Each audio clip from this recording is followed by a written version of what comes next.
Whispers of the house. In the heart of a quiet town, tucked away between narrow streets and overgrown hedges, there stood a house that no one wanted to speak about for long. Its windows were fractured, jagged pieces of glass still clinging to the frames like the teeth of something dead and rotting. The roof sagged under decades of storms, its shingles sliding down like forgotten memories. Ivy clung stubbornly to the walls, crawling upward in tangled veins, as if trying to strangle the building back into silence. The house had been abandoned for years. People claimed its last owner vanished without explanation, leaving furniture and clothing behind as if he had only stepped out for an evening walk. Some said he had gone mad. Others whispered about debts, crimes, or darker reasons. But the one thing everyone agreed on was this: the house had no electricity. The wires had been cut decades ago, the fuse box ripped from the wall by scavengers. It was a carcass of wood and stone. And yet, every night, the windows glowed with light.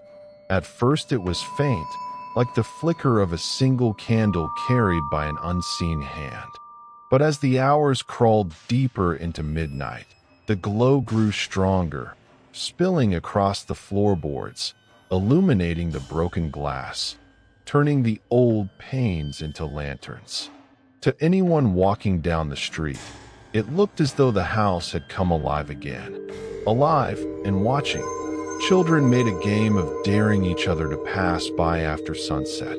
They would hold their breath, count their steps, and glance sideways at the glowing windows. Many swore they saw a figure pacing inside. Not rushing, not frantic, just slow, deliberate movements, like someone lost in thought. Some of the braver kids tried to knock on the gate, only to run screaming when they heard a floorboard creak inside. Adults tried to dismiss it. They said the light came from pranksters or from moonlight catching glass in a strange way.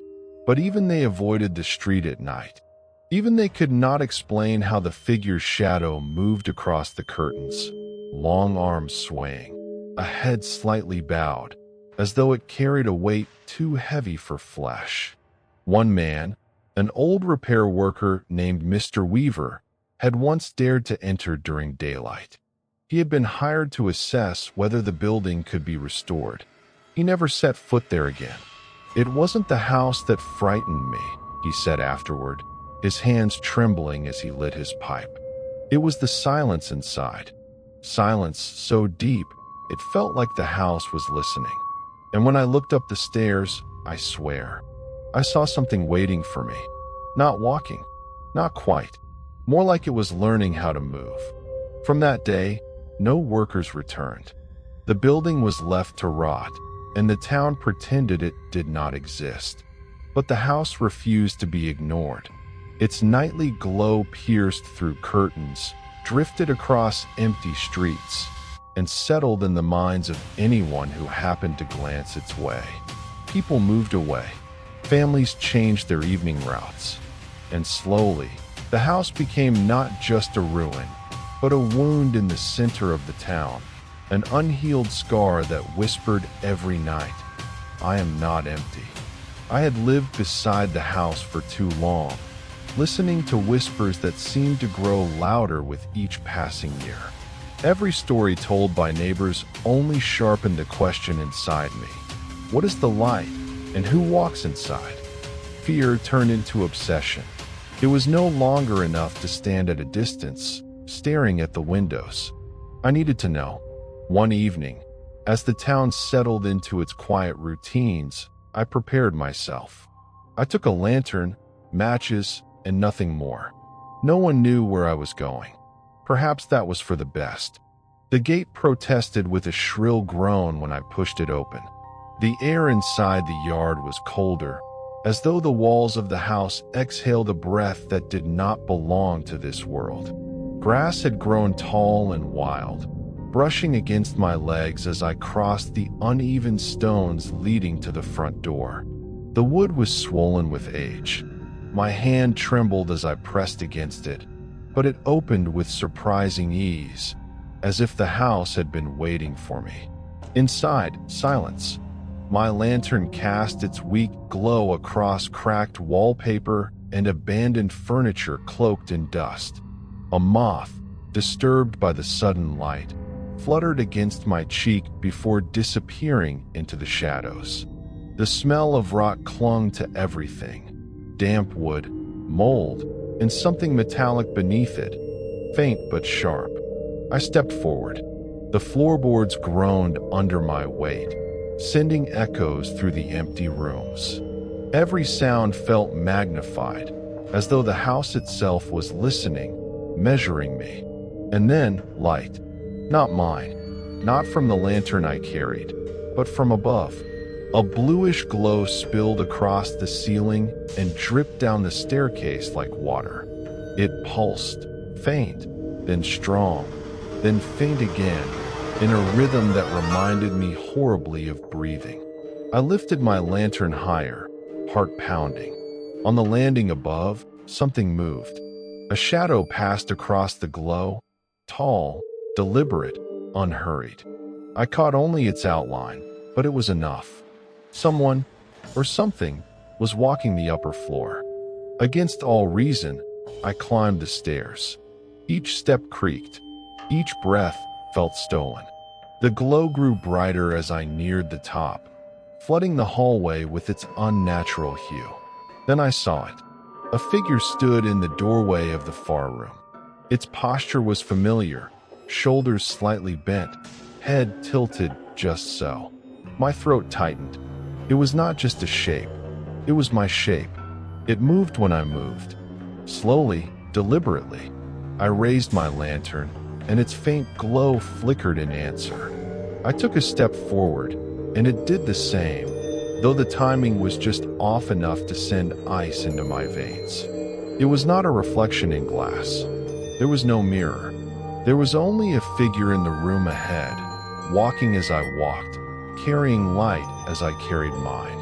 I wanted to call out, to break the silence, but my voice stuck in my chest.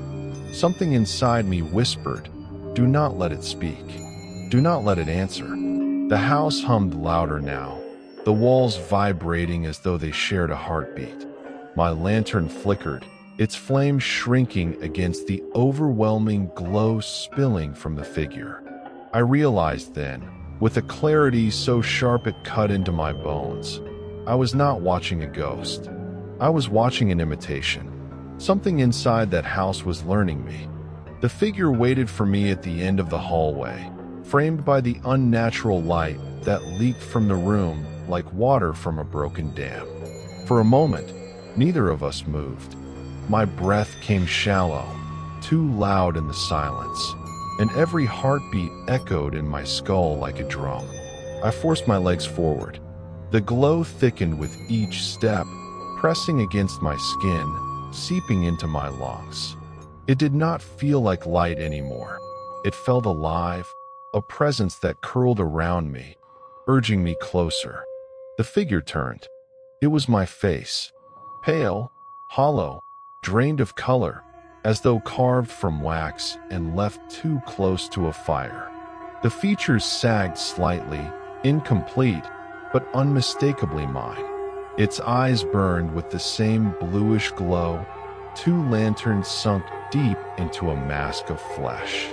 And then it smiled. Not my smile.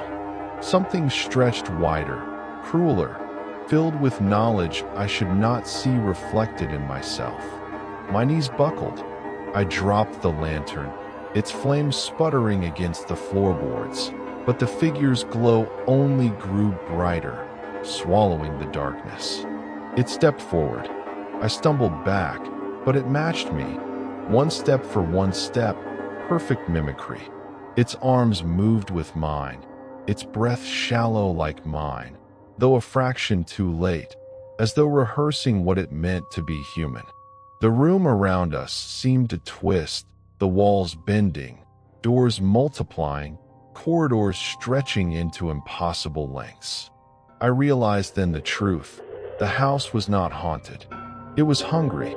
Every intruder who dared to enter, Every fool who lingered too long, it studied them, copied them, drained something from them. The figure was not a ghost of the past.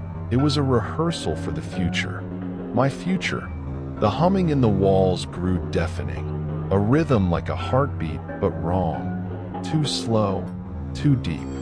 My ears filled with pressure, my vision blurred. I wanted to scream, but when I opened my mouth, I heard the echo of my own voice. Not from me, but from the figure in front of me. It was speaking my words before I could. I staggered, terror clawing at my chest. My mind screamed one command: leave. I turned and ran, the glow pursuing me down the hallway, through the twisting stairwell, across the broken floorboards. The house groaned with every step, as though disappointed, as though tightening its grip. I don't remember how I reached the front door, only the rush of night air when it finally gave way beneath my desperate shove. I collapsed into the street, gasping, shaking, my hands clawing at the dirt as though to prove it was real, solid, not the shifting floor of that place. The house stood behind me, dark once more, the glow gone, silent, watching. I told myself I had escaped. I repeated it again and again, even as days passed and I returned to the routines of life. But doubt crept in like rot, because sometimes, in the corner of my eye, I catch movement in reflections. In shop windows, in mirrors, even in the surface of a teacup. For a fraction of a second, my reflection lingers when I move away. And when I look too closely, its eyes glow faintly, as though the house is still inside me, waiting for the night to come.